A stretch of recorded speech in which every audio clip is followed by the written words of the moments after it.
Book of Heaven, Volume 12, June 7th, 1917. The soul remains separated from Jesus when she lets something that does not belong to him enter into herself. Finding myself in my usual state, I was lamenting to my sweet Jesus because of his privations, and was saying to him, "What bitter separation! Separated from you, everything is over. I have remained as the most unhappy creature that can exist." And Jesus, interrupting my speaking, told me, "My daughter, what separation are you fishing for? Only when she lets something that does not belong to me enter into herself, then is the soul separated from me.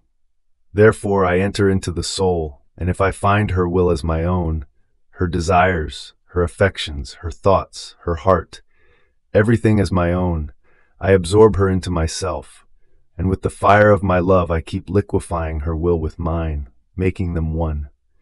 I liquefy her desires with mine, her affections, her thoughts with mine, and once I have formed one single liquid, I pour it over my whole humanity like celestial dew, and as it forms into as many drops of dew for as many offenses as I receive, they kiss me, love me, repair me, and embalm my embittered wounds.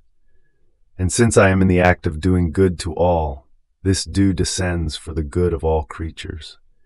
But if I find something extraneous in the soul, which does not belong to me, then I cannot melt what is hers into mine, because love alone is what has the virtue of melting and becoming one. Things that are similar are those that can mix together and that have the same value. Therefore, if in the soul there is iron, thorns, stones, how can they melt? And then there are separations, unhappinesses. So if nothing has entered into your heart, how can I separate?